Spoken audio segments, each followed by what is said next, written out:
I woke up that morning hoping, just once, I wouldn't be invisible. My 19th birthday.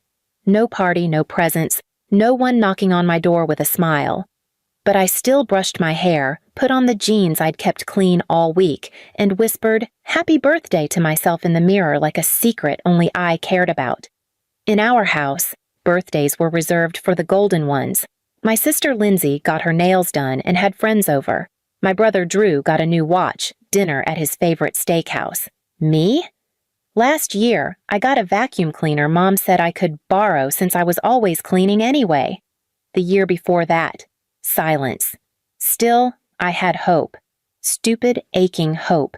That maybe this year Dad would look me in the eyes and see something besides a burden. Please subscribe to our channel and tell us in comments from where are you watching this video. I stepped into the kitchen, heart pounding harder than it should.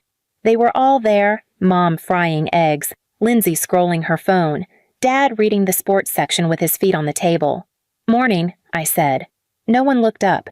I opened the fridge, pretending to search for something just to fill the awkward quiet. That's when I saw it. A cake box. My breath caught. "Is that?" I asked, motioning toward it. Lindsay looked up and snorted. "Oh, that's for Josh. It's his birthday at school. We're dropping it off for his class." Josh. My cousin. Mom's sister's kid. 8 years old. Not even our household. I nodded, swallowed the lump rising like a betrayal in my throat, and shut the fridge softly. "Oh, come on," Lindsay groaned. "Are you seriously gonna pout because you didn't get a cake?" Dad finally glanced up. His face was already annoyed. "You're 19, Taylor. Grow up. You don't need cake." "No," I said, trying to keep my voice steady, "but maybe a happy birthday would have been nice." Mom turned around, spatula still in hand. "Do you want eggs or not?" "I don't want anything," I said, backing toward the hallway. "Then stop acting like a damn victim," Dad barked, folding his paper loudly. "It's always something with you." That's when it cracked. "It's never anything with me," I said. "That's the point." "What's that supposed to mean?" he snapped. "It means I do everything right. I don't drink, I don't party, I've been saving for college, working double shifts.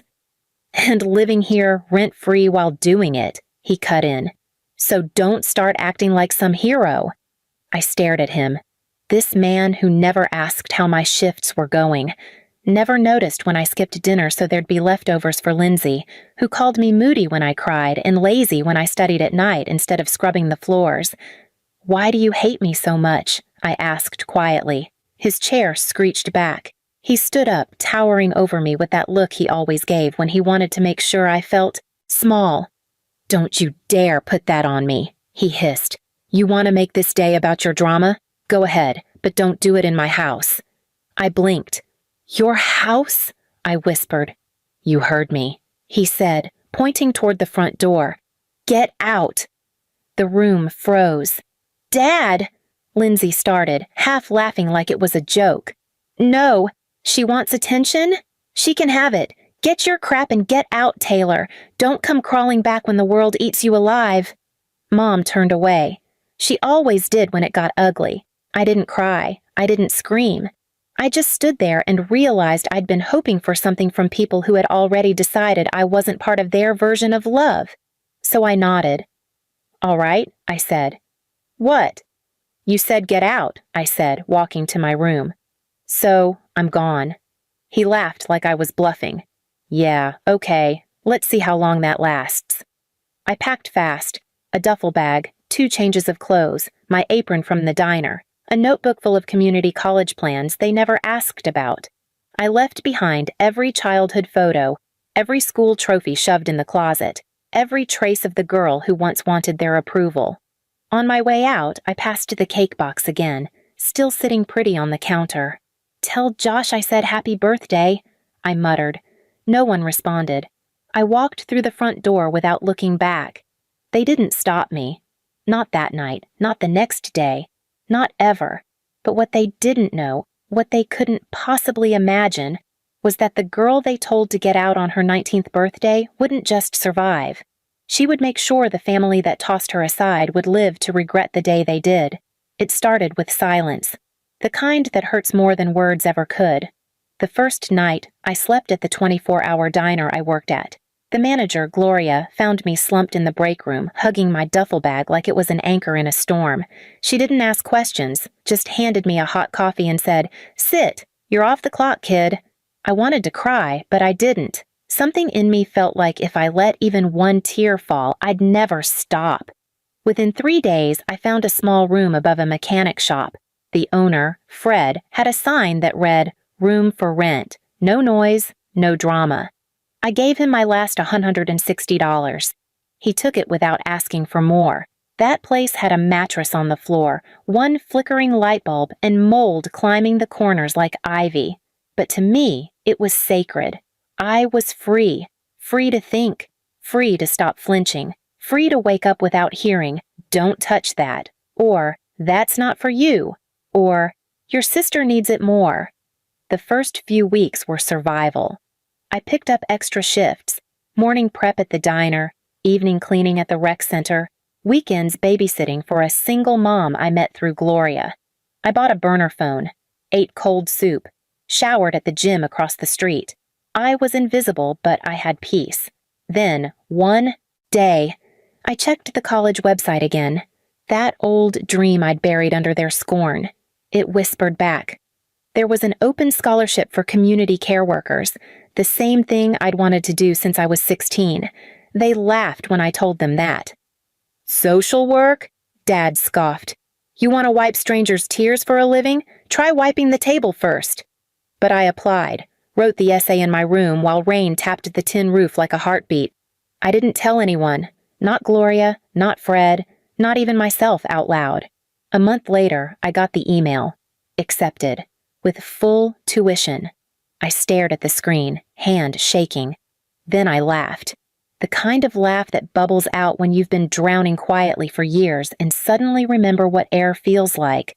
And from that moment, I stopped surviving. I started planning. Not for vengeance, not at first. Just a future. But the more I grew, the more I saw them for what they really were. At orientation, they asked us to bring a family photo for our identity collage. I didn't have one. I almost printed an old picture of my parents from Facebook. But when I looked closer, I saw it. Me in the background, half out of frame, cropped by the edge of Lindsay's perfect curls. I printed it anyway, wrote underneath it, "Erased but not gone." The professor paused at my table that day. He didn't ask, just nodded like he knew there was more to me than anyone had seen yet. By the time I finished my first semester, I had moved into a shared apartment near campus. I was tutoring, waitressing, and volunteering at the shelter downtown. People started noticing me, not because I was loud, but because I listened. I remembered names. I showed up. I cared. Everything they told me was weakness, turned out to be my strength. Meanwhile, I heard whispers through cousins and distant Facebook posts. Dad had lost his contract job. Lindsay flunked out of her college. Too many parties, not enough attendance. Mom picked up a part-time job at a pharmacy and hated every second of it. They sold the car. Then the second one. Moved to a smaller place. Still, no calls, no messages, just silence. Until one day, 2 years after I walked out, my phone rang. Blocked number. I never answered blocked numbers, but something made me pick up. "Hello?" A pause, then a voice I hadn't heard in 2 years. "Taylor?" I froze. It was Lindsay. "Hey," she said, stretching the word like we were old friends. "So, I know it's been a while." I didn't speak. "Anyway," she continued, "Mom and Dad were wondering if you'd be coming home for the holidays." I let out a slow breath. "Home?" "Yeah, well, things have been a little rough lately, and they thought, maybe we could put the past behind us." She said it like I had spilled milk, not been thrown out on my birthday like trash. "You want something?" I said quietly. "No," she lied too fast. "It's just, look, Dad needs some help with paperwork. You're good with that stuff. You know how he gets confused sometimes." "Confused?" I laughed. "He was crystal clear when he kicked me out."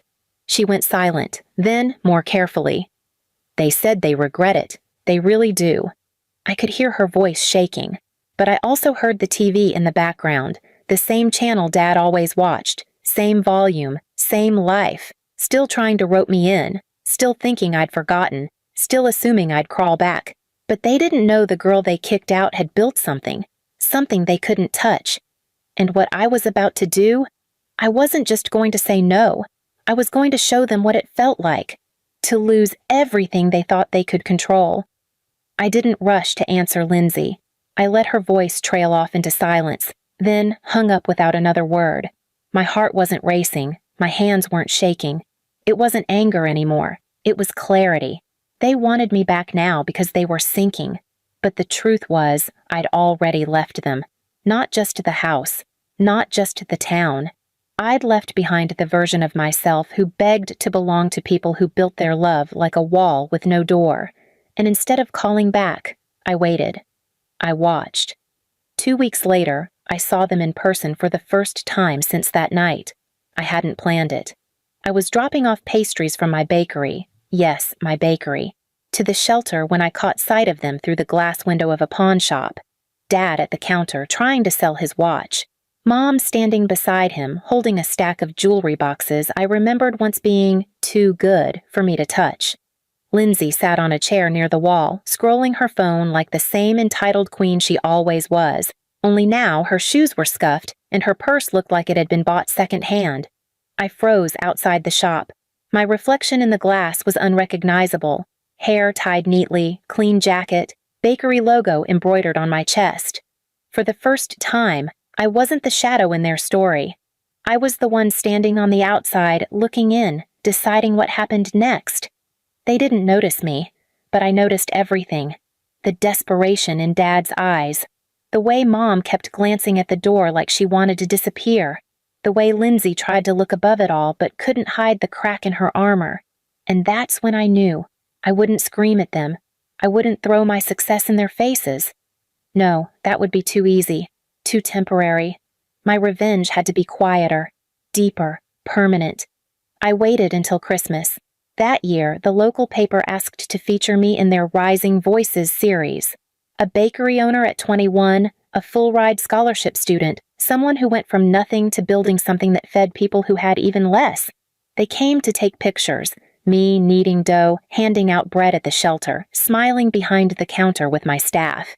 The article ran with the headline, "From Forgotten to Flourishing, the young woman who built a bakery out of brokenness." And guess whose faces I imagined when the paper hit every doorstep in town? Theirs.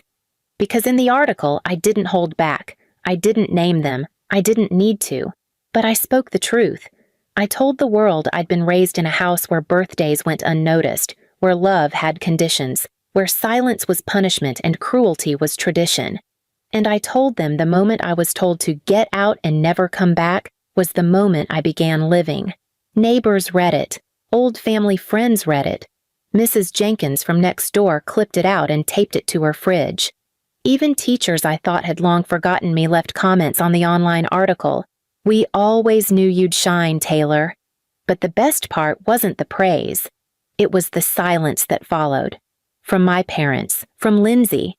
They couldn't argue with my story without outing themselves. They couldn't claim me without admitting what they'd done.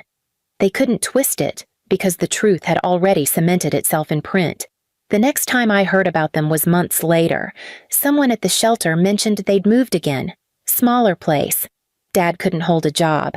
Lindsay bouncing between boyfriends. Mom tired and brittle. But me? I was thriving. I expanded the bakery into catering.